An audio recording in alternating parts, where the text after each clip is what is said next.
Cool. But yeah, I'm happy that we're finally able to do this. It's been Yeah, a me too, bro. long time. I long time coming. If my phone works, so that's why. So what the heck? See, is that working now? Shoot. There you go. Okay, cool. Anyway, we'll just start. Hello, everyone. Welcome to the 23rd episode of the PokéSells Official Podcast. My name is Rocco Mitchell. I'm your host, and today I'm here with someone that you guys should know, a big PokeTuber, someone that I honestly enjoy watching. His shorts, his reels, his new gym reels are insane cool. I enjoy them because I'm a gym rat as well, and it's great. But Shiny Vert, thank you for coming on, and if you could just introduce yourself, that would be great. Yeah, man. I'm Vert, Shiny Vert. New to the gym, bro. I just got back in like a month ago, so I can't even act like I'm a gym rat. But I appreciate you having me on, dude. Nice to meet you, and I'm excited to sit here and vibe out. Yeah, I'm excited too. And yeah, I mean, I haven't been at the gym like even a year yet, but I consider it. I mean, I see you got like the young LA stuff, like all that stuff is cool. I don't, I personally don't got no young LA. But I just like I'll do cutouts and stuff like that of stuff that I enjoy. Yeah, That's super cool. Their Yu-Gi-Oh drop was really cool. I enjoyed their Yu-Gi-Oh drop a lot. bro. That's what I got on right now. Cause Yeah, when I saw that, I was like, oh, I gotta go crazy on this stuff. yeah, it's cool. I enjoyed their Yu-Gi-Oh drop, and then they just did I think the boys drop, which was I haven't watched that show, so I don't Oh, know I much love about the it. boys. Yeah, but I like Homelander, but I don't know like too much about Yeah, them. But yeah, so kind of like my introduction to meeting you. Obviously, like I said before, I've talked to like Rock, and I've talked to Elliot on before, and they kind of just they talk about Shiny Vert and all that stuff, and I kind of just I saw when I was getting into the space, I was like, okay, people that I can kind of like um people like to take inspiration from, and you were one of the people that I took inspiration from that I met or like started watching very early, at least your reels and stuff like that, and I just really like the vibe you have on it. I feel like you kind of and like Cool Trainer Ryan and like like those there's people in the space of Pokemon that are solely for like they're catered toward like the kid audience. yeah, You have like your Coops collectibles, your Bulbasaur, you have your Real Breaking Nate, your Pokerev. But then there's like those people that like Arvin, like Goodakul is like you, like Cool Trainer Ryan, like that are catered more to an adult audience or a more yeah, mature audience at least. yeah, And I really enjoy that because that it makes it really feel that there's like a space for everyone. So something that I just really enjoyed about your guys is you guys kind of open my eyes. It's like, oh wow, Pokemon isn't really for kids. It's for everyone. It's for adults. It's for all that type of stuff. So I enjoy that input that you guys have, and then also like you obviously Shiny Vert reminds me of like Uzi, and like you always have yeah, like I feel like you're always playing like the new music. You always have like you always have like that type like, and that's what I enjoy too, like because I'm a big music listener. yeah, Um, so that helps me a lot too. And I was like, oh wow, so there's even this side because when I feel like whenever like someone starts their like Pokemon Instagram, and I did this too, like they just play like the Pokemon theme songs and they yeah, play like the cliche stuff, but then like I saw your stuff and you're playing, you're playing like Lil Uzi and you're playing like the new Playboy Cardi, you're playing Future, you're playing Travis. And that's like music that I enjoy to listen to personally outside of it. But I was like, oh, okay, so it's okay to like blend these two worlds together, like they're all yeah. it's cool to do that. So that's kind of what kicked me off into enjoying your content and that type of stuff. So you just seem like a chill guy. So Yeah, dude, thank you so much, bro. Like that means so much to me that like you're saying you saw my content kind of early and stuff. Cause bro, like at this point it's probably like 2.5 years ago, but I was PG and I felt like because I came in looking at Leonhardt and Real Breaking Nate and stuff, and I just knew that I like to open packs and wanted to do content. So I was like, oh, let me try to do what they're doing. But it felt like really fake and stuff for a while.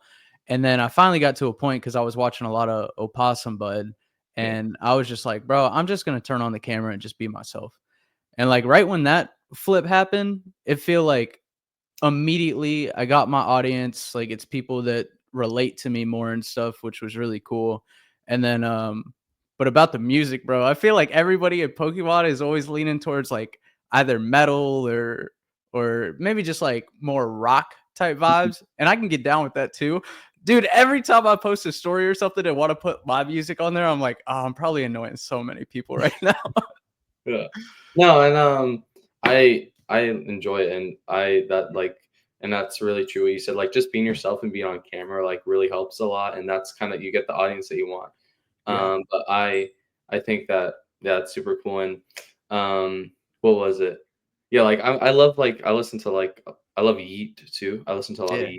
Yeet. So like I've started to put more of his stuff on my stuff. Ian, I enjoy listening to Ian too. So like just like that type of stuff. Like yeah, people do play rock, people do play that stuff, which is fine. Because I guess it makes sense. Like more nerd culture type stuff. I guess you Yeah. think like is associated with that type of genre of music. And in being in Nashville, I'm surrounded by it. My dad is a professional musician as well. Oh, that's So sick. I'm very into like musical stuff.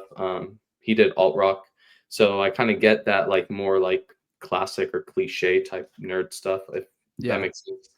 I also play a lot of Dungeons and Dragons, so even more so with that, like all those guys like rock and all that Yeah. stuff, and I'm just here with my boys, and we're just like listening to like Drake or Playboy Cardi or whatever. Yeah. And it's just like I think it's the it's like the world's getting like it says like the world's getting bigger but smaller also at the same time, like with us Yes. being more connected, and you just have different types of people just coming into everything. You're gonna have like there's different people. And who was I have a friend, one of my best friends, who like loves all this stuff. He's actually a big Yu-Gi-Oh guy too. He asked me, he's coming to my show this weekend that I'm running at my school, and he was like, Rocco, what do I wear for the show?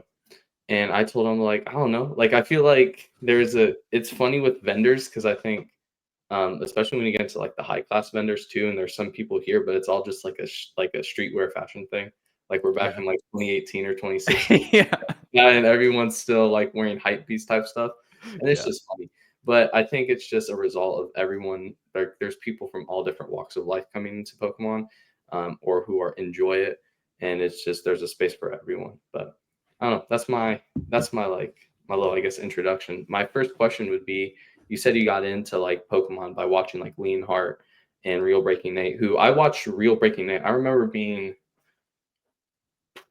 think like 8 years old, waking up at like 5 a.m. and hiding under like the covers with my iPad watching Real Breaking Nate. No Before, shot. yeah, before going to school and stuff like that. Dang, bro. And so my parents would catch me.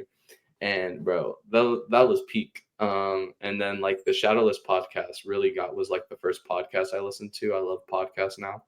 But the Shadowless podcast was like my first one. So I relate with the Real Breaking Nate. I love a lot of his stuff. But how was your intro into Pokemon, I guess, would be my first question. So I first collected as a kid, like I remember going into Targets, and it's crazy to think about those cards nowadays, but like the old school EX with the black little EX and the Rayquaza, the Kyogre tins, the Groudon tin. And then I got out of it probably, I don't know, I want to say that was maybe when I was like 7 to 8, probably got out around like 14. And then my mom sold my collection at a yard sale for like $20. Would have been a crazy collection nowadays. But then I got back in during like the whole COVID, the Logan Paul type stuff, because me and my girl at the time were just bored looking for a hobby like everybody else. And we saw Pokemon was blowing up. So we just randomly grabbed some packs at Target, opened it up. Little did I know that would have been a money pit, bro. Like the addiction started right there. So we just opened packs, and then I was like, oh, this is really fun. And at that point I was still in college. So I was like, I knew I wanted to do YouTube already. I was about to go into the work field of like, graduating college, but like YouTube was always my dream.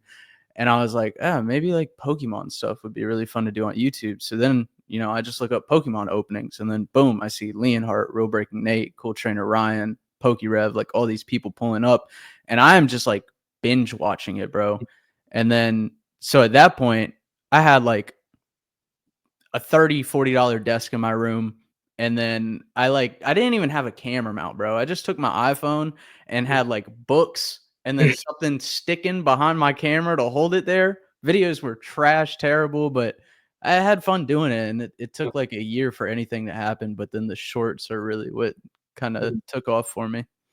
Cool. That's an awesome story. And I can relate to that a lot. Obviously, I'm not in college, I'm in high school. But like seeing all those people and doing like Pokemon, I've always loved Pokemon. And for me, what got me into it was like the first time I ever went into a card shop. Like my local LGS, my mind just like completely like lit up. Like it was weird. Like the feeling I felt there, I haven't really felt anywhere else. Yeah. And I was just like, this is what I want to do. Like Yeah. that is like the epiphany in my head was like, this is what I'm going to do. And then I got out of it. COVID happened, and I actually went out of the hobby during COVID, which was kind of oxymoronic to what a lot of people were doing. But then I got back into it, and I got back into selling, and it's just been super fun, and I enjoy it. And definitely after high school, I'm gonna be doing this. Probably have a card shop within a couple years after, and just like travel doing vending, because I still haven't been to a Collecticon. I still haven't done. I'm hoping to go. I should be going to Card Party, which is going to be fun. It's crazy how it turned out. My guest 3 podcasts ago, who's a Nashville guy here, he has this crazy connections with like everyone. And he was like, I can get you a table if you want to come down with me. I'll get you a table, vendor pass. Like, we'll just do that. And I was like, what? Yeah. And I was like, are you for real? He's like, yeah, I'm being for real. I'm like, let's do it. Like, let's run it. So hopefully I'll be going there as a vendor. I have to run it by my family first and make sure that's okay. But yeah, it's just fun doing it, and I enjoy it a lot. But I love what you said too about and something I wanted to talk about was like your dream. Like obviously we're talking about that. Obviously you've done success. Like I think it was like a couple weeks ago, like you're selling off a lot of your stuff pretty much. Yeah, so I always do like the mystery pack stuff, but I just sold a bunch of my actual personal graded card collection. Yeah. So and I know like you're someone that's obviously seen success and growth, and like being able to have your like fulfill dreams and stuff like that with the hobby is cool. And when you're talking EX, are you talking like 2006 EX or like X and Y EX? 2006. Okay, cool. That's one of my favorite eras. I love that. Dude, same, bro. Yeah. That's my favorite type of card of all time. Those like lowercase EX look so good. Yeah, they're just so goofy. And it's like this is like a goofy good. I say like, let's see if I can bring it up on here. It probably, yeah, everybody knows this is Blast. It's really sick to see what you're doing too, especially like while you're still in school and stuff, and the aspirations you have with the daily reels of doing the business side of it. It's really cool, bro. Thank you. I appreciate it. What was it? I was talking to Goated Pools, or I was talking to Arvin. And I was thinking about doing merch and stuff, because I've been wanting to do merch for a while. I think that's something that I'm going to tackle over the summer. Like 2 big summer goals is doing 3, I guess, doing Card Party, getting merch up, and getting like TCG player. Like I have a bunch. I probably have like 2,000, 3,000 unsorted cards of just bulk, like basic common bulk and all that stuff. But to like get that to TCG player and put that on the store, since I'm a level 4 seller. But it's fun, bro. I enjoy it a lot. I enjoy going through it, and it's just a way to grow my content, grow my channel, or grow my channels, and just like track progress. Like that's really like the only reason why I have Instagram and all that stuff, is one, like connections like this, but also at the same time like just track my progress. So I enjoy it a lot, and it means a lot for people to, every time someone says stuff, it's awesome.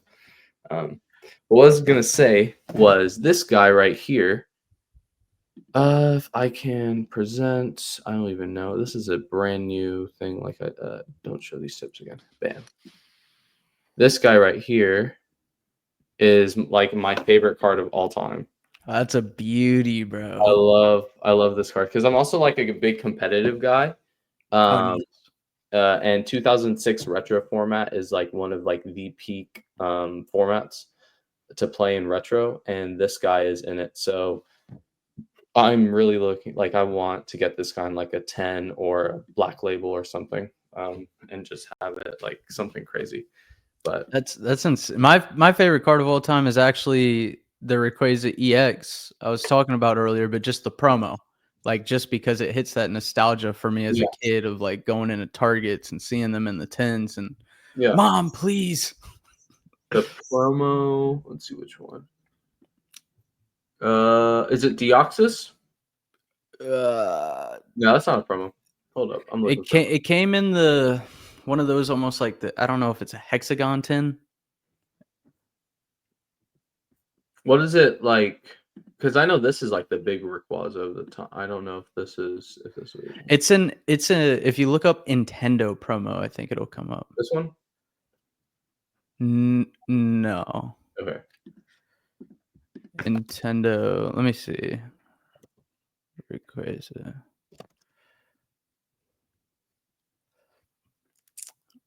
I'm such a. That's the Groudon one of it, but the Rayquaza one is the one I like. This one. No, it's Is it not on TCG I Play? don't know why it's not coming up. Oh, is it this There it one? is. Yeah, bro. Oh, that's sick, bro. God, I love that card. That The looks like white. some like Wheel of Time, like Yeah. serpent type. Like that's I actually don't know super why that card just does it for me. That one's so sick. That's if I could have any card in a PSA 10, it would be that. nice. That's sick. Bro.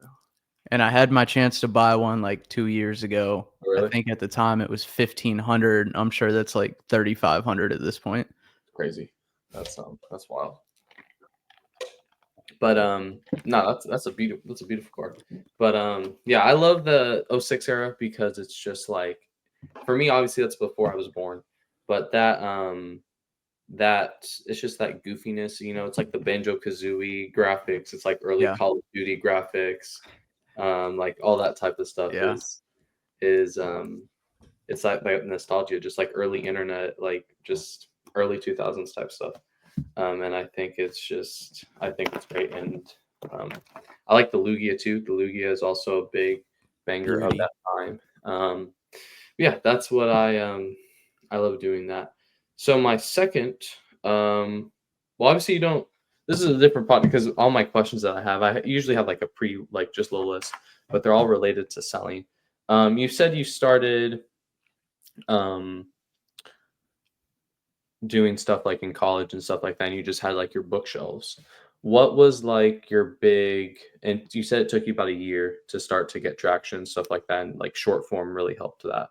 Yeah. So what would be like what was kind of like that first moment like of, I don't want to say like blow up moment, but you know what I mean, like first like moment where your account started to pick up.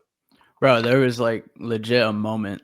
Like it was crazy. Like I was posting for like a year at this point. I'm talking like 3 long videos a week, Mhm. working full time and in college at this point.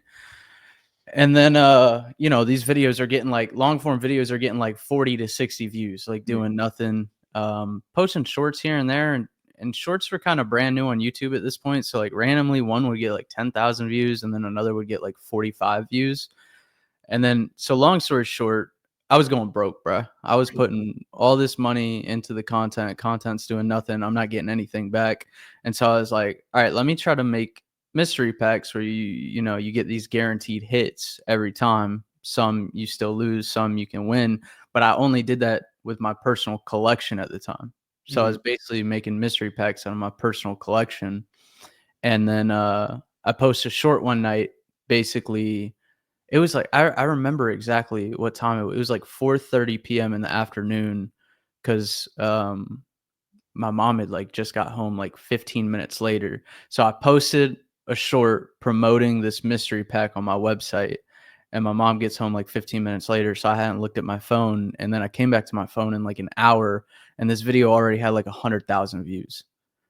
And then I remember that night, like me and my girl at this time, we were just sitting on my bed because like my website will go like, it sounds so cliche, but like, bro, in a moment like this, like your brain is like, this can't be real.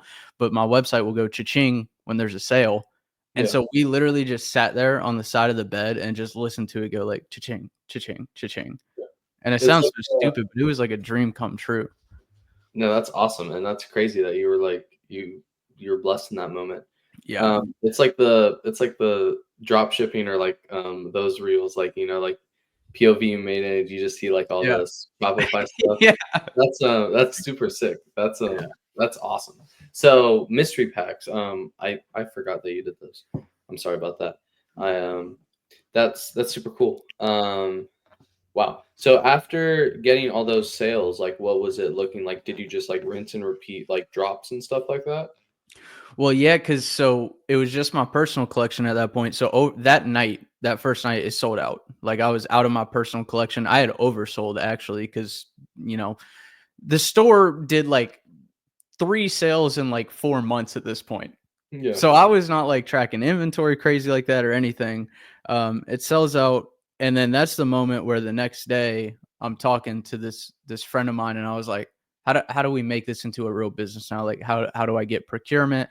How do I get cards, but like still am able to make a profit where people win? And so then pulling up Excel sheets, and it just happened. First, I started going through TCG Player. Then I started buying in bulk from vendors, and then it started off with like 2 or 3 mystery packs, and then within like 3 months, like I had packaging, I had branding. It was like 3 months, bro, of just constant the grind, and I was still working at that point. And I remember coming home to my parents because I had still lived at home, and I was like, I think I'm gonna quit my job and like really go after this. And my parents were like, absolutely not. You are not Yeah. doing that. And I was like, this might be like my one chance to really Yeah. go after something I'm passionate about. So I quit, and thankfully it worked out. Yeah, no, that's sick. That's cool. And I feel like in the state like where I'm right now is like kind of that early stage. And it's super cool that you what was it? It's like your 20s or your early years or something like that. Like just that's the time to like just go crazy and all that stuff. Yes. And there was actually this is like totally unrelated, but there was a podcast I was listening to 2 days ago, with a bodybuilder guy that I love. His name's Togi. I If watched Togi. yeah, Togi's so sick. It's crazy. Yeah, he was on a podcast and he was just like, I forgot what he said because he says some wild stuff sometimes, but pretty much like the thing that he said was like, I don't have to be responsible until like I'm 35 or whatever like that. Like that's kind of what he like, and how I take that is like your young age, like your 20s and like early 30s, like that's just the time to go for it. And that's just the time like to do crazy stuff like you're doing. And obviously it worked, and that's awesome. I hope this works out. The shows, like when I tell you, they're crazy, bro. Like I started doing shows, and I think like for me, like this is something that we're gonna do, that keeping up, because like from the last show we got so much good credit from the people. Like it wasn't even that big of a show, right? We've like doubled in size from the Oh, last one. heck yeah, dude. So the next show it will be this Saturday. So if you're in Nashville, Tennessee, go watch it. This will probably come out on Friday because my schedule is cooked because of soccer season. But this will be coming out this Sunday, May 4th. Make sure to watch it. Editor Rocco, remember to put the flyer. Uh, but that is what I'm yeah, it's crazy. Like I rented out, so I'm a high school student, right? So I have access to a school gym. And I told my principal one day, I was like, hey, I want to do card shows. I think our gym is bigger than the biggest card show here in Nashville right now. Can I rent out the gym? And she was like, sure. You can 100% do that. And we found dates and stuff. And through me and my friend Abe, who is like literally like my brother in this, He pretty much, I met him at a show, and he's been like a great mentor, a great friend. We just kick it all the time, and we were like, dang, like this is working. And yeah, so we're probably going to grow out the gym by the next couple shows. We're probably going to have to find a bigger venue, which is crazy to say. But what I was saying besides that, that's a long tangent, is that's awesome about your dreams and how you're able to do that. And once you're in it, like, I don't know if you felt this or felt this at the time or feel this now, but for me, it's like, it's only April, but I feel like, or it's about to be May tomorrow, but I feel like I've done, like, it's slow in the moment. So like 2 weeks, like in a moment is slow, but then when you look back on it, like I'm looking back in January right now, and January feels like that was like so fast. Like Yes, the bro.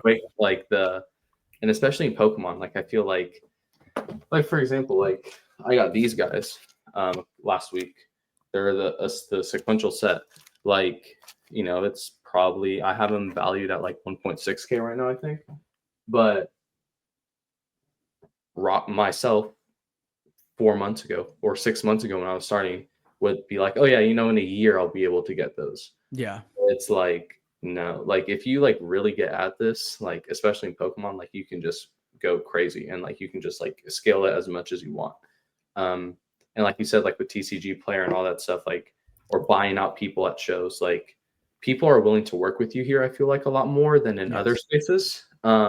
Because yes, people are trying to make money, but at the heart of it, it's still a hobby. So I don't know if you have anything to say about that, but I'm just Yeah. blabbering. Well, dude, first things first, bro. You're 16, right? Yeah. Brother, you got the like best head on your shoulders, like what you're doing, bro. Just keep doing that, because you're putting, I'm a strong believer of like, just put yourself in the 1% of like doing more than the next person is, and you'll be like wildly successful. Like, bro, at my age, I was never thinking about renting out a gym. I never knew anybody that was talking about renting out a gym. Like, that's crazy, really cool to hear, bro. So just keep after that, and you'll definitely see the results happen quick. But then with the moving of Pokemon, bro, it is fast. Like, it's really fast. Like, before this past month, I don't know, like before getting back into the gym, before really getting back on the grind of content and stuff, I had like this 4 to 5 month period where I feel like I was just goofing around, right? Mhm. And like, state of the hobby was kind of in shambles. Like, I'm not Yeah. able to do my live streams as much anymore because like everything's expensive and I don't want to charge the people more over here, whatever it may be. Excuses. In reality, I just wasn't applying myself.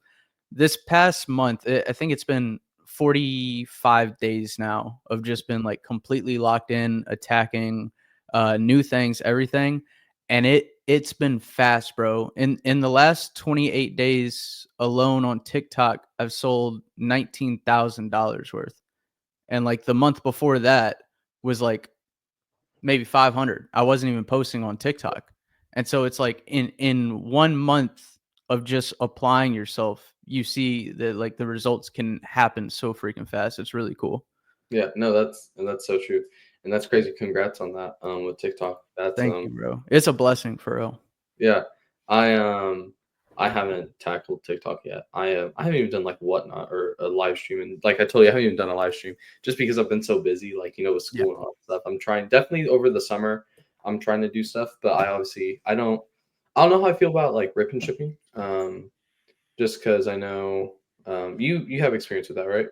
I have, yeah. Yeah. So what is your like take on it? Like, what do you think if I, like, let's say I have over obviously more free time over the summer. I have like two full jobs that I do over the summer. And I'll be doing stuff here. But like, what is like a good way to get into live streaming, you think? It's so tough right now because it's like distro plays a key factor, at least like right now, right now. Mhm. Like, but if you're buying people out and you're getting deals, I mean, I think the number one thing you do if you're looking to specifically rip and ship is just you gotta sell at a competitive price, because people will not support you if you're like overcharging a ton, and then that has a bad rap behind it of like, hey, why is this guy charging so much for this and that, whatever. But at the end of the day, I do think live stream is super, super important because I actually watched a video from Pat Flynn earlier today, not Deep Pocket Monster, but on his Pat Flynn channel, which is more like business related. And he was talking about live streaming, and he was like, he had live streamed for, I think he said 365 days straight over on that channel. And he was like, I didn't see serious growth or anything to the overall views and this or that of the channel. But he was like, you really build this connection with your audience. Like they get to come and just hang out with you all the time. And like, that's the biggest thing to me. So like whether you're trying to rip and ship or just live stream in general, I would say if you're trying to rip and ship, just, do it when you can keep the prices low, but also make a profit. But either way, if you're not ripping shipping, I would definitely say try to get into live streaming because you will build a very core audience that you'll see the same names that come through every time. And then it's almost like you're hanging out with the homies. Yeah. No, that's super cool. I'm thinking I love Pokemon Sword. So I'm thinking I'm gonna do a Sword Nuzlocke or something like that. Like just something like chill. That's yeah. like just like, obviously it's a little old because it's Sword. But just like something chill to kind of connect with people, like you said, and grow like a community. And still like it's not necessarily connected to selling, but you could be like, hey, I'm selling this if you want to like check out my TCG player, check out my eBay, or I'm doing this show this weekend. So that's and that's kind of what I feel like since I do a lot more shows and like TCG player and stuff like that. I think I feel like I have more of that like freedom or that like I don't need to, like I have my case right here. Like I don't need to like go through all these guys, like I don't need to go through all this and like, or I don't need to go through all my my slabs in like 40 like a day or something. Like I can post a claim sale, and if like 3 cards sell, that's okay because next weekend I have a show and I'm just gonna probably completely like flip this and like put stuff into it. So because I am a more in-person seller and a vendor, the stress about being like, oh no, I have to like do this, you have to hit like $500 live stream every day or whatever your goal might be doing that. Like I have more freedom in a way to kind of like take a more chill type. I don't know. Those are just like my thoughts on it. Which, excuse me, I think is cool. But distro is definitely super important. And like you said about like the state of the hobby being in shambles, it's been rough. It's been crazy. It's crazy right now. It's been crazy. I also said before, selling on the selling side, for me, it's been, it's nice to have your card appreciate 10% in one day. But sometimes it's sad for like the people that like can't buy as much and all that stuff. Yeah. Which is why I kind of like I have this weird approach for like sealed right now, where I didn't really take sealed. And then also like I had a, wasn't taking a lot of Japanese. I wasn't taking a lot of sealed just because I just didn't know those markets well. And obviously now I think that's kind of paid off with like, obviously the whole thing that happened with sealed and then Japan, like all that stuff that's been happening. But that's super cool. What did you think about the rocket set? I mean, so I'm a diehard Mewtwo fan. Oh. And the Mewtwo, I mean, it's not bad to me. It's just not the greatest ever. But I like the set overall. Like specifically talking about Team Rocket in Japan. I mean, I like Destin Rivals better. I like it mixed. Like the Ho-Oh, the Garchomp looks fantastic. I'm excited, but at the same time, it's like, are we ever going to be able to just find this at Walmarts and Targets? Mm-hmm. So it's like I like it, but I'm also I'm not paying the prices on TCG Player for it. So if I can't find it in stores, then I guess I'm just not opening it. Yeah, no, I feel that. I love the Mewtwo. Do you? Yes, the Mewtwo coming out with the crack, that's sick, bro. Like it's like you have like the Mewtwo, and it's like dark Mewtwo. Like it's like the exact opposite of Mewtwo. Like he's like just ominous coming out of the thing. I think he looks sick. I just want one Mewtwo art where he's just wrecking something. Like that's all I'm asking for is like 151. We had the promo where he's like over the city, but like give me like 5 minutes into the future of that where he's just freaking destroying the city for some reason. or like this card that we're getting in Destin Rivals, it's like he's like seconds away, bro. Like you can see the blue is starting to come over his hands. It's like, give me the 5 seconds after that where he's just wrecking something. Yeah, but I like the Mewtwo card. I know it was kind of controversial for a lot of people. That and the Moltres for some reason. I thought the Moltres was pretty cool. I like the Moltres. The But Crobat is freaking very beautiful. cool. But yeah, I know there isn't like the Mewtwo at like 350 right now or something, or there's like some crazy cards at like ridiculous prices. Yeah, I think Mewtwo might be. Well, I haven't checked within the past few days, but the last time I saw it, I know it was 400 plus, which is Never mind, I was wrong. That's wild. That's crazy. And well, it was funny because obviously we had Prismatic, then we had Partners, and I feel like everyone was like crapping on Rocket and stuff like that, and now like the prices speak for themselves. Yeah, which is kind of funny, but yeah, I will. Yeah, that's kind of. I just wanted to know your opinion on it. What obviously you've been to a lot of shows, or I assume you've been to a lot of shows. You've been in the space. You obviously I know you went to Card Party last year, which I would like to know how that went. But in everything that you've done, like all your shows and all that type of stuff, like what's been like the favorite show that you've been to?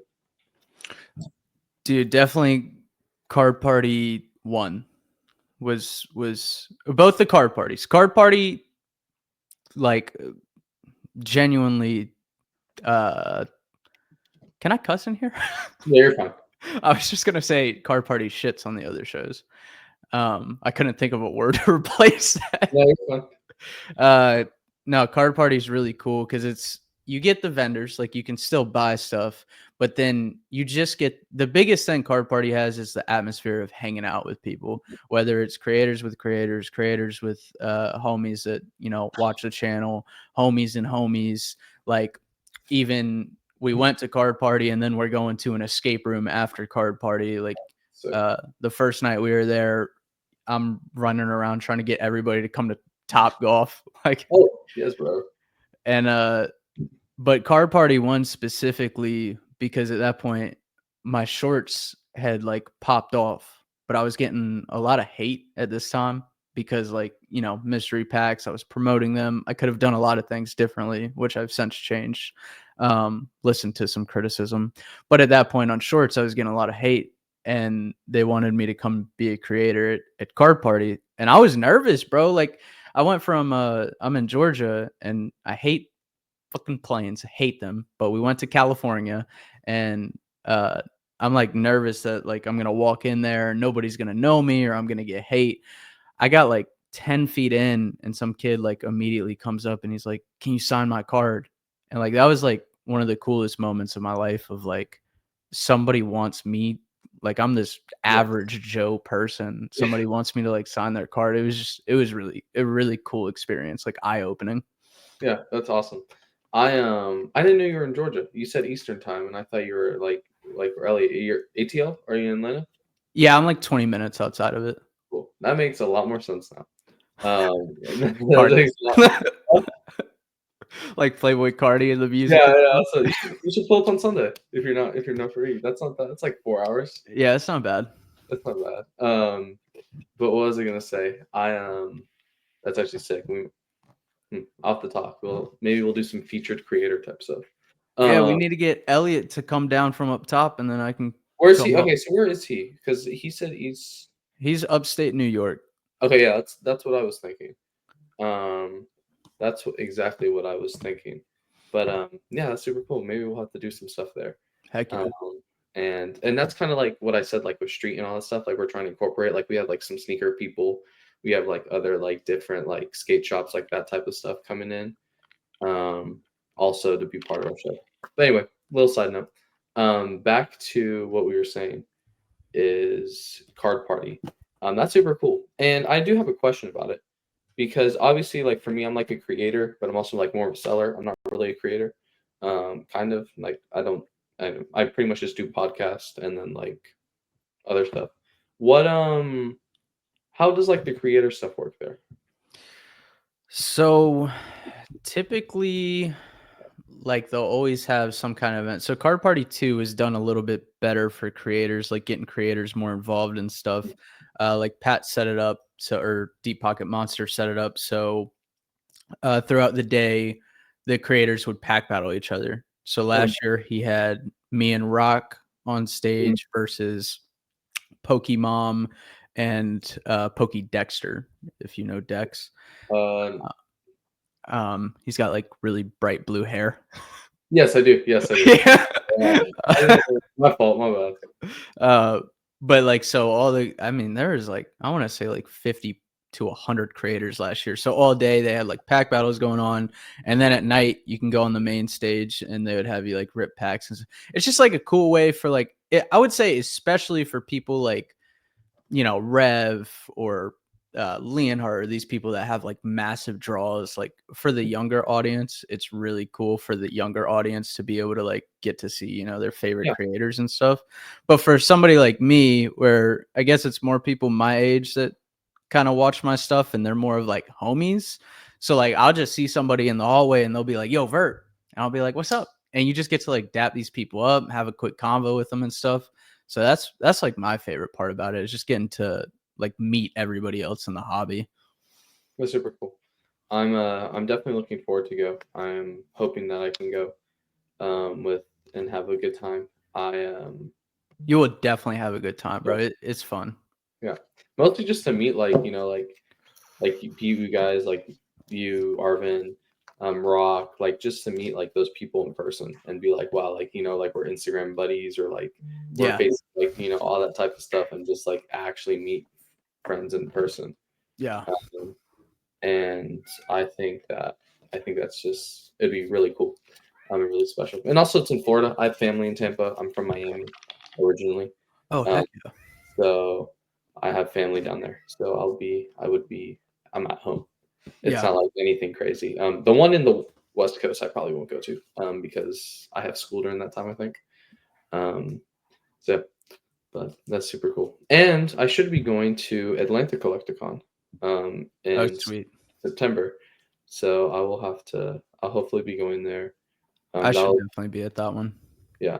I'll be hopefully it'll be my senior year at that point, so I'll probably be able to skip a weekend for something. Call it like making use college days or something. And just vend. But that's super cool. I've heard like every creator that I've talked to that has talked about Card Party says that Card Party is the best convention they go to. Yeah. And I'm really looking forward to hopefully like seeing like what it's about. But more stuff into kind of like something I like to always ask every person that I have on the podcast is what I like to call is like your favorite Charizard or your first Charizard.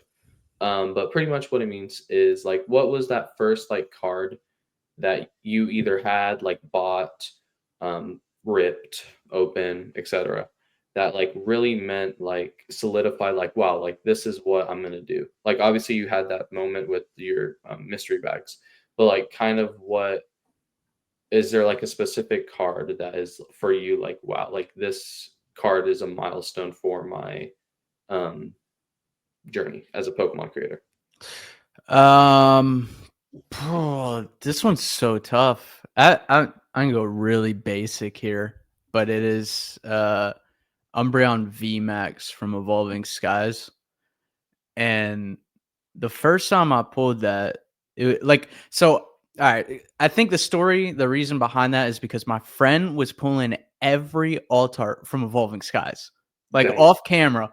The first night we opened it, they're like 4 packs in and pulled the Espeon in the library.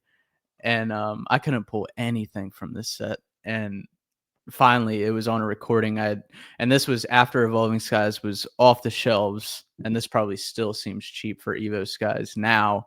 But at that point, it had risen up to like $7 to $8 per pack, which at that time was very expensive. Like nobody wanted to pay $8 for Evo Skies anymore. But I found a Bolton V box in Target that had one pack of Evo Skies in it.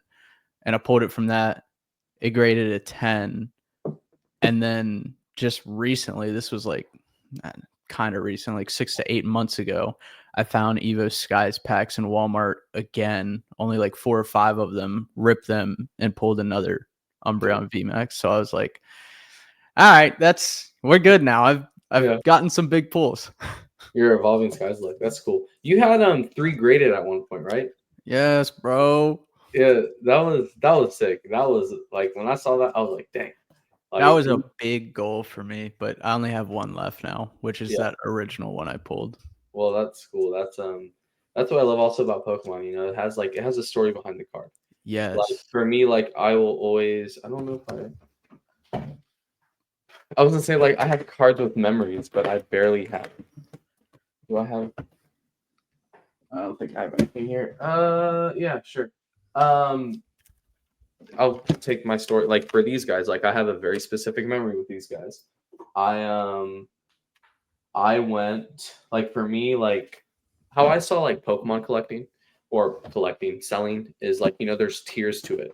You start off with like your basic like $5 raws, then you move up to a $50 slab, then you move up to like some like $2, like for me it was like the Zapdos SIR from 151 or 151, whatever.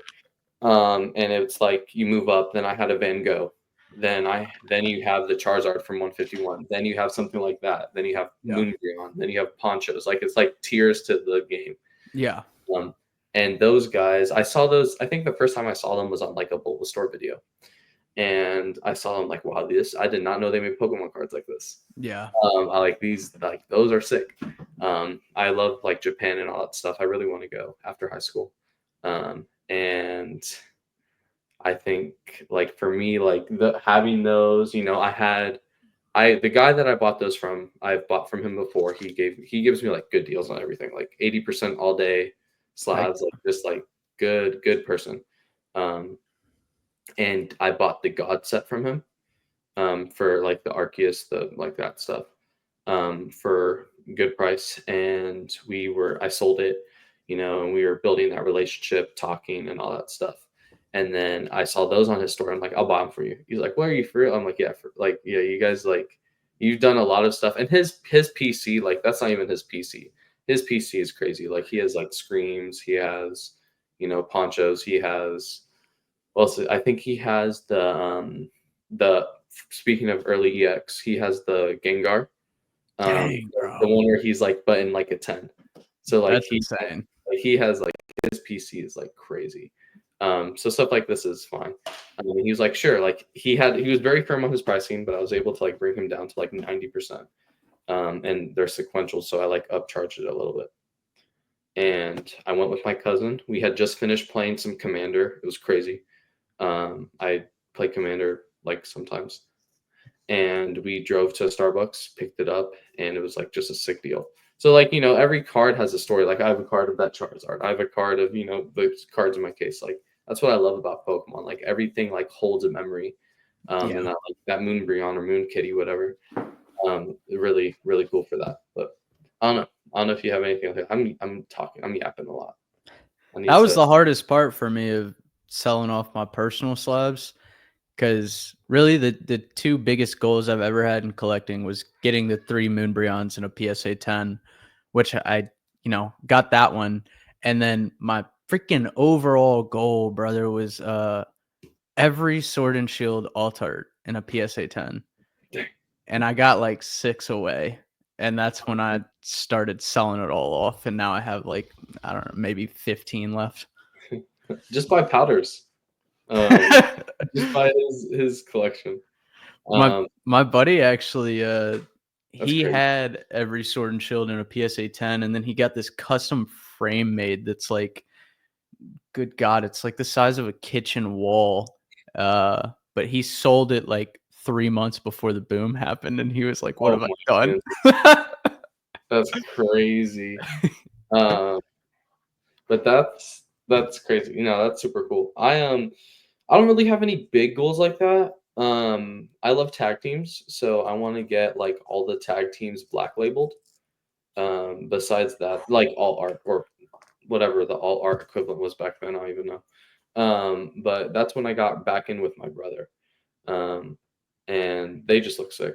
Like Yeah. another one of my favorite cards right here is, let's see here. This guy went up. Holy crap! I did not expect it. This guy was $90 last podcast. But this guy, I love this card. Oh, beauty. Yeah, and it's just like, I guess I'm just like a sucker for like old Japanese-esque type art stuff. Yeah. But I like having stuff like that in the 10, or like that stuff black labeled. But that's about it. Like I'm not a big, like, ponchos are cool. I'm not a big poncho guy. I would obviously have them to sell because they sell, but I'm not like, my PC isn't going to be like Arvin, bro, like whatever he has. But that's super. That's cool. What dang, what was I gonna say? I forgot. This is super random, but you talking about the tag teams reminded me of this. I want the Latios, the Lovebirds one, but something I've always wanted to do, which is so cliche, is like, for, I don't know, like maybe a wedding gift or something, give it to somebody. Yeah. Because like, for one, it's like special to me. It's like, hey, like, I'm into Pokemon. This means something to me. Yeah. And then for two, like, you're not really giving it away at that point because it's coming right back. Yeah. I've just always thought that would be so sick, though. Yeah, that'd be fun, like a wedding gift or something like that. Yeah, that's really cool. That's actually a cool idea. I like that. If that card goes down at all, I hope it does. That card is stupid. Yeah, if it doesn't go down, she's getting a ring pop in that card. That's the ring right there, brother. Yeah. Do you think the Lovebirds are overrated? It's so tough to say, bro. When I came back in during COVID and didn't know anything about Pokemon, I went on TCG Player and I was just like looking up Pokemon that I knew as a child because I didn't know anything about sets that were out, nothing. So I was looking up like Mewtwo, Rayquaza, Latios, whatever. That card was $18 raw when I came back in. And then, 3 years later, it's insane. In comparison to other alternate arts and being in a set like the set it's in, I don't know. I mean, I kind of want to say it's not overrated just because it is Latios and Latios, and you don't really have another card that like makes like, yeah. So it's kind of cool in that regard, but do I agree with the price? I mean, it could come down a good bit. Yeah. I speaking of like tag teams, like I said, I love tag teams. I have my first. So in February, I sent my first submission with my friend Abe, and one of them was, like you said, like $18, like for the raw version. My brother bought the Mega Sableye Tyranitar, like the all art one. That is super sick. Let me see. I love that card. Mega Sableye. This guy.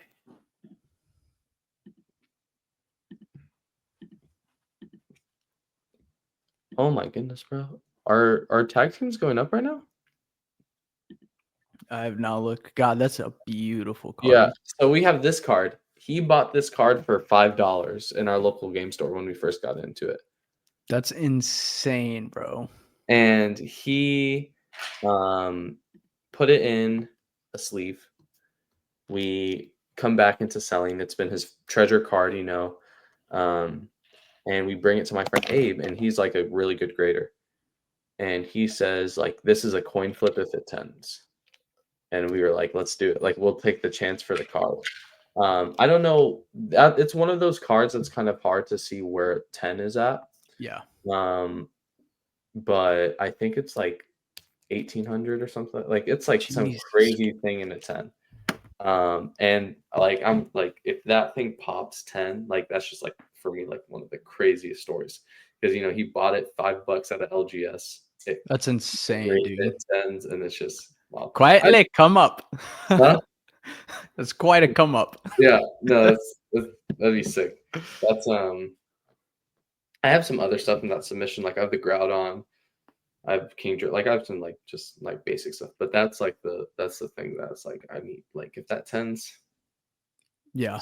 it's crazy. Like that's so. And then he's like Rocco, if it tens, I don't even know if I want to sell it because like I have so much of a personal connection to the car. I'm like, yeah, you don't have to.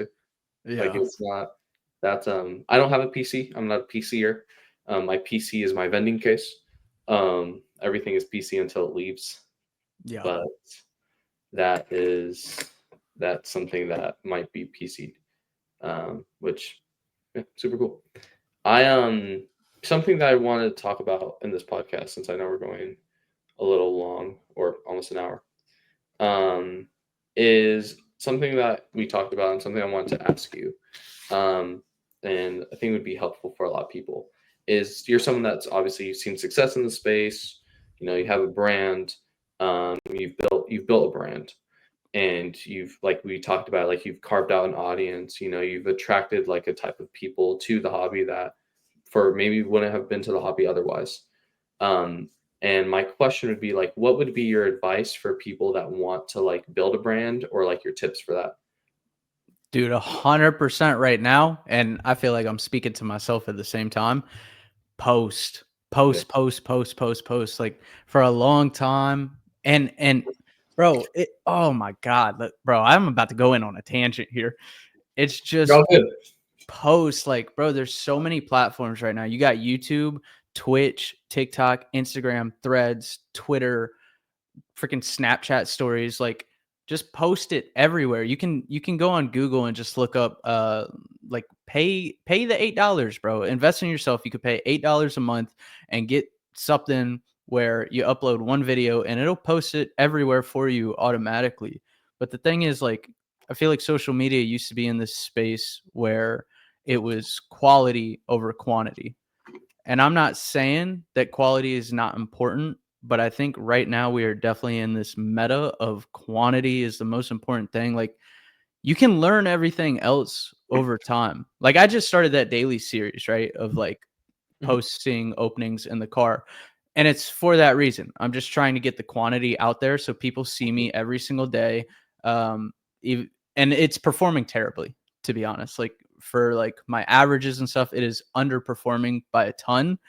And that's okay, because what I'm going to do is I'm just going to go jump into the analytics, see where it's performing bad, say, okay, this part is boring.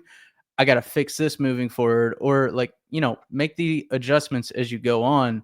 But at the end of the day, people are still seeing me every single day, and like they're growing that connection.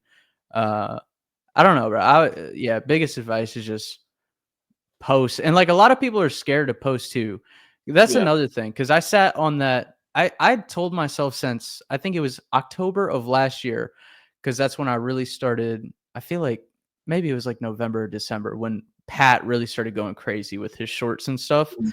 And that's when I'm like, all right, I gotta sit here and I gotta make the perfect short, and I gotta have a hook in the beginning. I gotta have this and this. And so I'm trying to like brainstorm, bro. I had a whole whiteboard like writing all my ideas for a short. And then finally I just woke up one day and I was like, it's been 5 months and I haven't posted anything. So I Mhm. just erased the whole whiteboard. I was like, okay, I enjoy going to the gym. I enjoy opening a pack. I'm just going to post that daily, see what Yeah. happens, and we'll fix it as we go. So Yeah. yeah, I would just say post, bro. Don't be scared to post. Yeah. Make it like overly simplified. Yes. And it's funny because I like what you said, like quantity over quality, and like you can tell when a reel is like overly edited or like overly done. Yeah. Like you want to make it like appeal, like you want to make it basic. Like for example, like my inventory reels that I do once a week. Also I got like it was not requested, but it was suggested by Arvin. Arvin helps me with a lot of stuff. I ask him for a lot of stuff. Uh, Goldie. yeah, he's yeah. It's I don't know. Like for me, because he was like the first, like one of the first like big like PokeTubers that like I just randomly like cold texted him. He was Yeah. like, "Yeah, sure, I'll be on your podcast," and I was like, "What the heck?" And if you look back on the podcast, it's hilarious because both of us are sick. So both of us were like like nasal congested. So it sounds like we're just like high talking off like some weird like whatever. Yeah. But like we kept up with each other and the energy was there. and people that were commenting, and they're like, "Oh, I've never seen him like this. Like, this is honestly like really cool and all that stuff." Like, he was just chilling on his couch.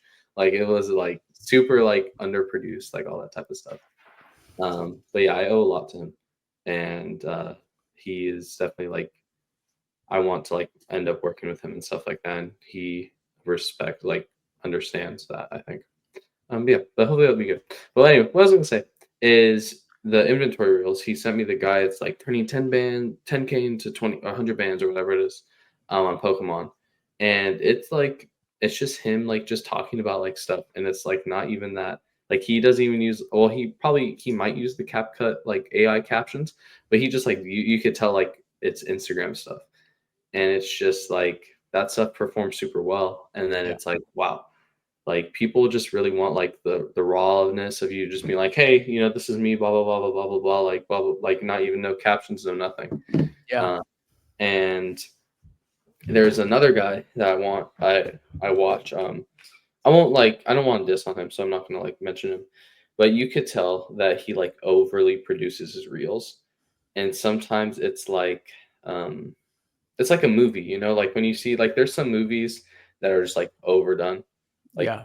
too much, and like like they shouldn't have been that, like they should have been much simpler for what they were, but they're just overdone. And it's like you could do like, if it was a lot simpler, I think it would reach a lot more people. Yeah. Or it's so ADHD that it's like, what the, like you're like, I don't want to like be with this at all. But Yeah. I agree with that a lot with building stuff. Like, just be simple, bring it back to the basics. Because at the end of the day, it's not that hard. It's just posting and doing stuff. But that's really cool. PokeNE is a very good example of somebody who like his content is popping right now. He's pulling like 20 to 40,000 views long form, and he will literally just set up his camera and pack his orders and just talk to the camera. Like, hey guys, we're packing some orders today. This is business talk. And Yeah. 40,000 people are interested in seeing no cuts, no edits, just a dude talking about how he's successful. Yeah. It's true. I love Pokemon. I think I see him as like the Alex Hormozy, if you know Alex Hormozy of Pokemon. Um, if you don't know Alex Hormozy, he's like a business, like online internet guru person. And it's funny. But I love his stuff. His content is good. It's like, and it's digestible, Yeah. like it's not too long. It's simple. I can listen to it when I'm packing TCG player orders. I can listen to it when I'm editing a podcast. I can listen to it when I'm, prepping for a show, running my spreadsheet. It's just simple. And it's not overly done. Excuse me. And that just attracts people. And I think he's doing great. I want to get him on the pod sometime too. There's a lot of people I want to get on. But I think that he's super cool. I am. And it's funny, I saw, when was it? Didn't he go to Collecticon, like, was it like 3 Collecticons ago, I think? And he was messing around with a bunch of the vendors, and it was funny. I didn't see that. Yeah, he was helping vendors out, and it was funny. Everyone's like, the shill is here, the shill is here. He's about to take over the vending. He's about to buy all of Collecticon. Like, people just being degenerate. Yeah. This is actually, speaking of shill, which I feel like. So do you think? So I'm talking to people in like Pokemon terms, because there's like Pokemon vendor talk, or there's like Pokemon talk, like you're getting printed on, or it's printing season, or a shill, like all that type of stuff, or a scalper. Like, there's those words to like Pokemon people. We know what that is, and we know what those are. Have you ever experienced like talking to like, just, I don't want to say normal people, but just talking to like people who are not in the hobby, and they're like, what are you talking about? Like, like. Yeah, because yeah, so my girl she's big into anime and stuff, and she's like open packs of Pokemon. But when I started going, like when I'm talking to her sometimes, she's like, speak English, bro. Yeah. Like, but then on the flip side of that, so it's like, yeah, you definitely get these people that have like no idea what we're talking about. Like, I guess it's nerd talk to us. Well, it's just regular talk to us, but it's probably like nerd talk Yeah. to other people. But then, so I found Pokemon in Walmart today for the first time in like 3 to 4 months. And Cool. as I'm checking out, this dude comes up to, and I bought 2 boxes, a Pokeball, and 2 mini tins. And this dude comes up to me, and he's probably like 22, 23 years old, and he works at Walmart. And I just finished paying at self checkout, and he's like, "Dang, you about to come up on that, huh?" And I was like, it's really just for like my sealed collection or opening. And he was like, "Let me see these boxes, bro." And he's like going through my bags, looking at the boxes, and he's like, "Bro, it's crazy. I've been seeing this all over TikTok and this and that." So it's like you have these people that don't understand the language, but like recently, because of Deep Pocket Monster and the boom and the shorts and everything, it's like the world knows about Pokemon right now. Like it's crazy to see. Yeah. I agree with that 100%. And like I think that's a funny Walmart story. Was gonna and it's like it's funny when like your friend like my friends will send me Pokemon stuff or my mom will send me Pokemon stuff and it's like what the heck? And it's like it's so funny because for me how Pokemon is like it's a niche hobby to those that are outside the hobby. But Yeah. when you get into the hobby, it's like Yes. bigger than anything. Like it's a tiny doorway, but once you get into that doorway, it's just like Yeah. what the heck. Yeah. And it's funny because obviously I'm doing shows, right? And I'm promoting it on my like personal account.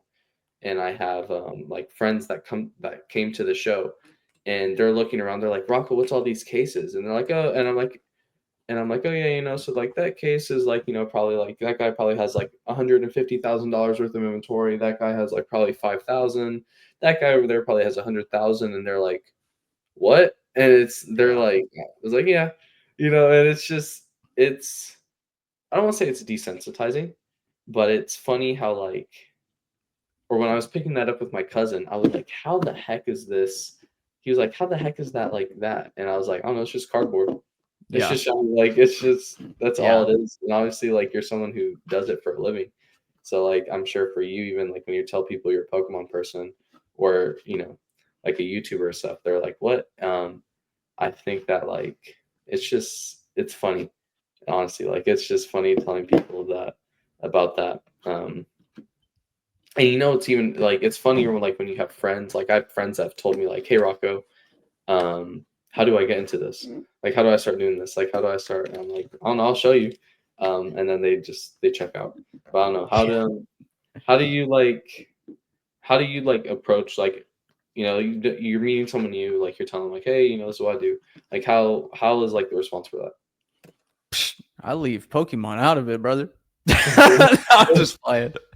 My mom's probably a good example for this because it's been 3 years now of trying to tell her what I do, and she cannot get a grasp on any of it, bro. She doesn't get the YouTube side of it. She doesn't get the website side, and she definitely doesn't get the Pokemon side, like at all. This was like last month or something. She saw something in the news about Pokemon. I don't remember what it was, and she was like, "Oh my god, I can't believe that Pokemon is in the news." And I'm sitting there like, this is the best moment. That's what I do, mom, right there. that? But no, it's like if I'm ever talking to somebody about Pokemon, I guess it is desensitizing, like you were saying, because it's like I kind of like will show somebody, like if I have friends over and they know nothing about these shelves, I like show them and I'm like, this is my prized possession. And then when they like don't react the way I think they're gonna react, I'm like, it's a lot of money. And like, Yeah. and then I tell them, and then it's a different story, and they're like they do not understand the concept of like this stupid 151 box could be whatever that is right now, like $250.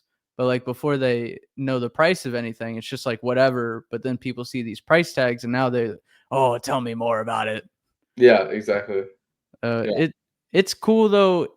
It's I'm like, because I do the business side and I like the collecting side, and I'll hang up. I have slabs hanging up next to my front door as like wall art, bro. Like it's like, and I don't have paintings in my house. I have like no pictures on the walls. I have slabs on the walls, and so it's like I get every side of the collector, the business, and I don't care what people get into the hobby for. Like if you enjoy it, you just enjoy it.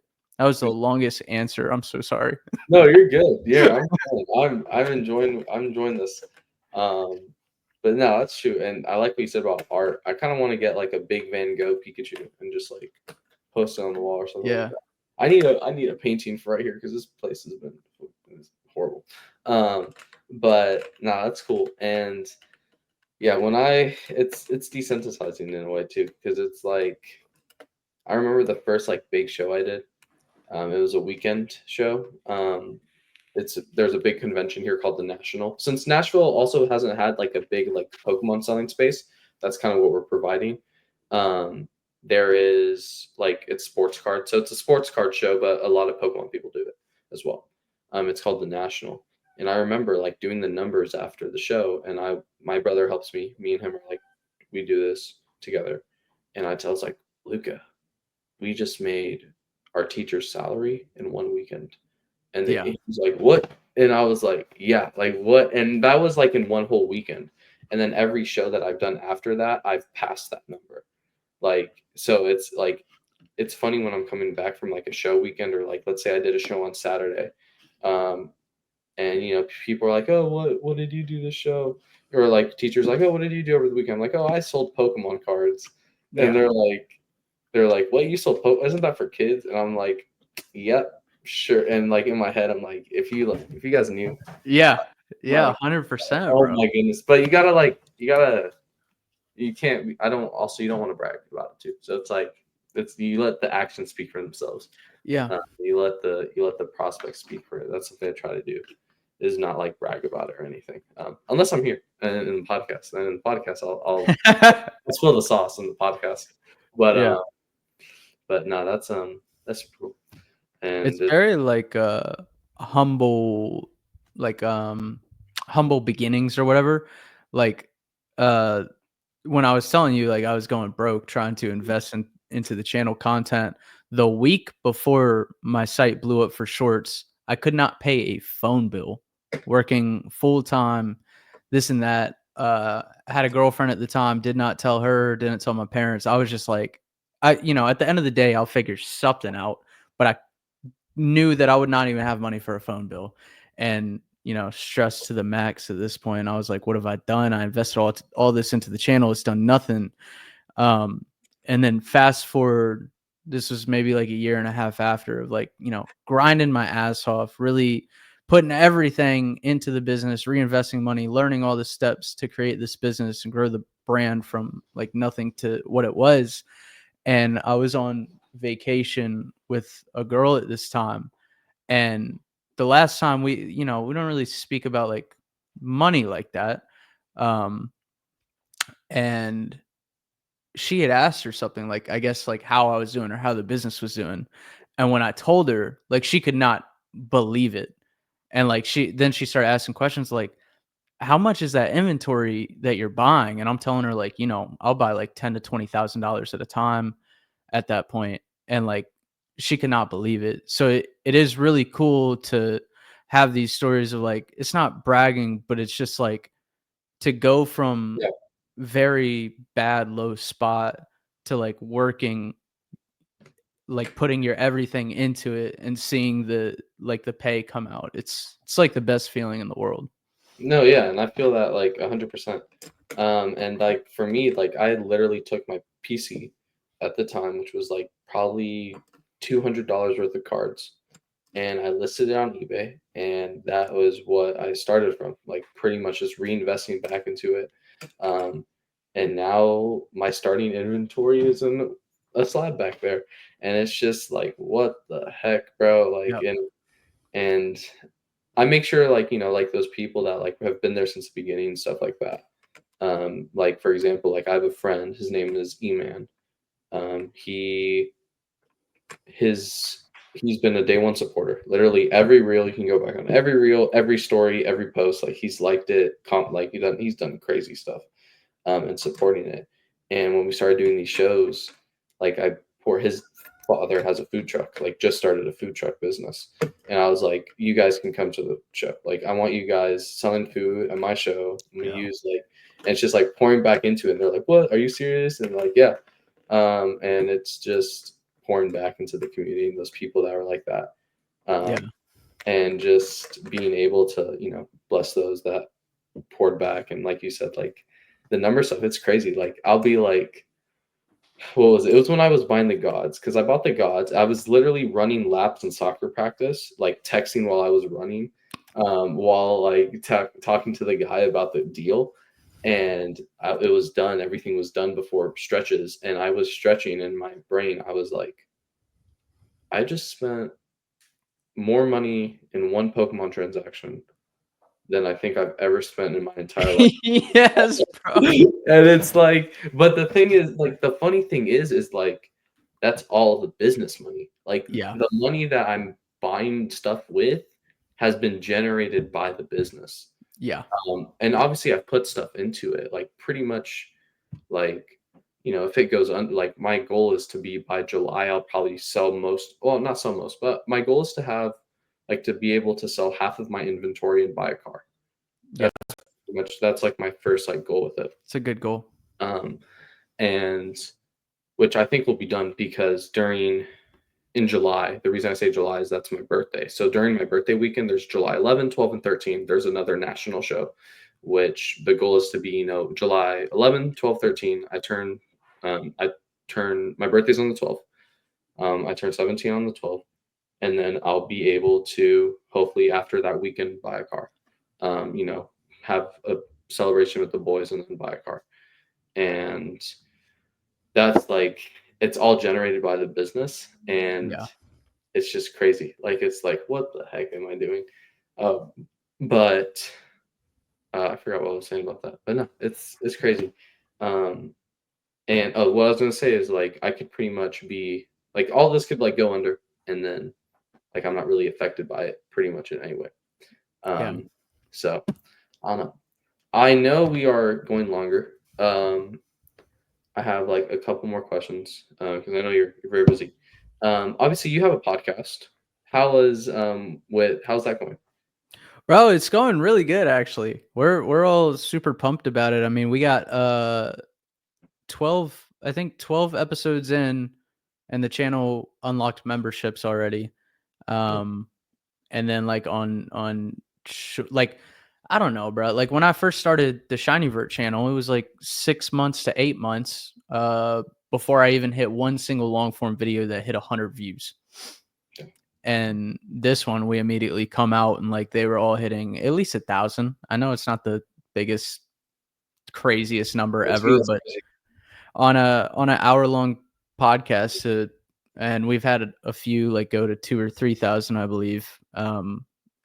So yeah, it's been dope. And then we started posting the shorts and reels consistently as well, and it's good growth, bro, and it's fun to do. So I don't know, it's at the end of the day, it's just like me and some friends having a good convo, and it grows the brands. Yeah, no, I feel that. I think that's cool.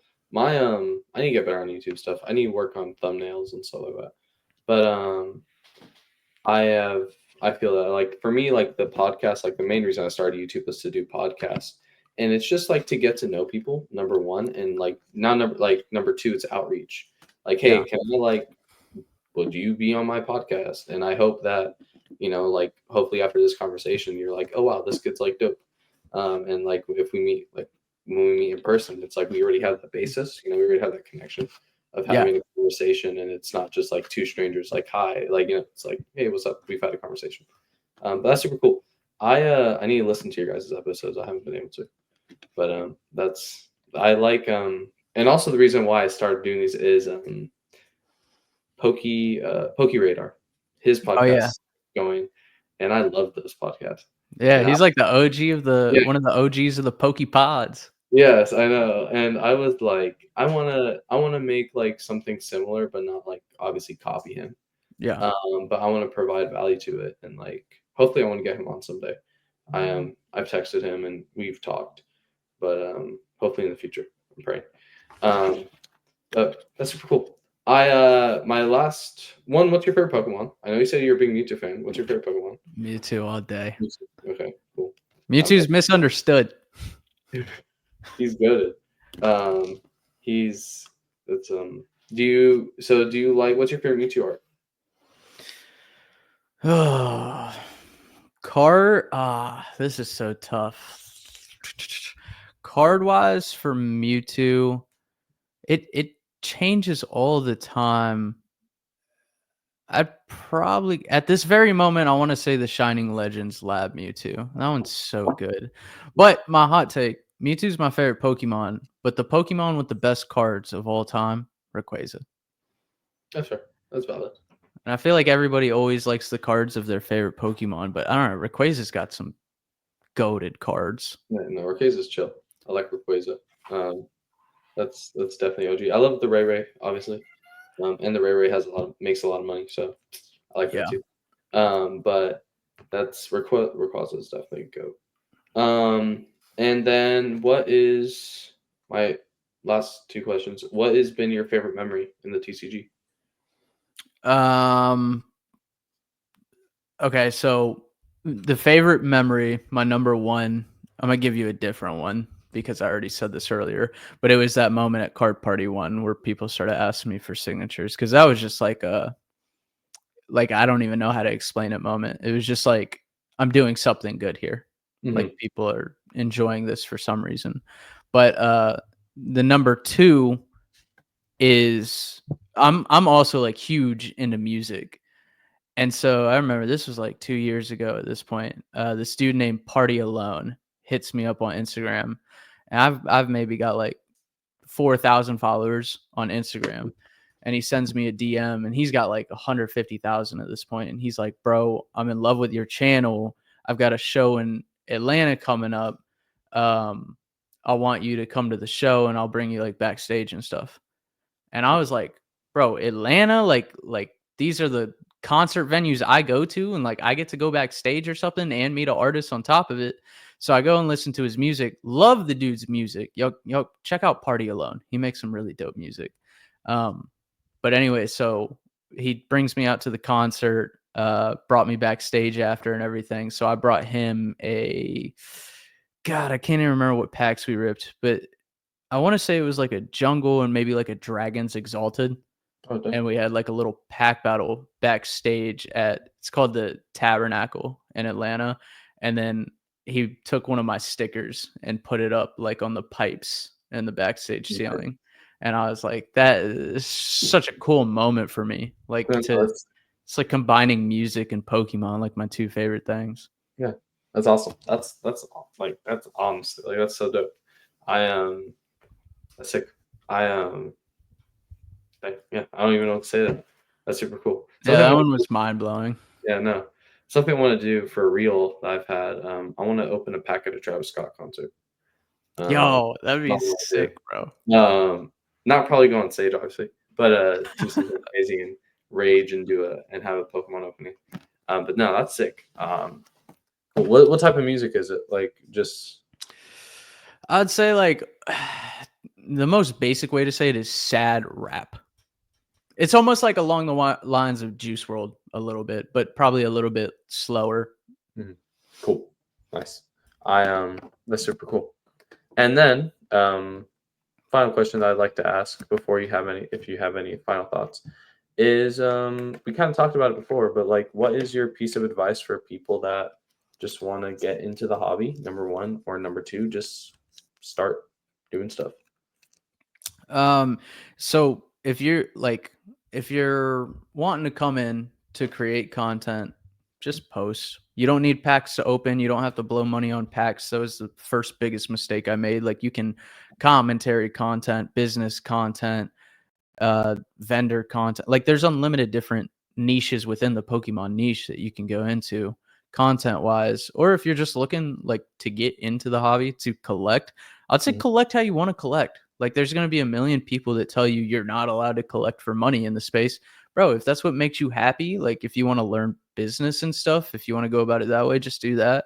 If you just like the cute artworks, do that. Like, I don't know, bro. At the end of the day, just do what makes you happy. Yeah, that's cool. That's awesome. And then if you have any final thoughts, and if not, that's just we can go end it.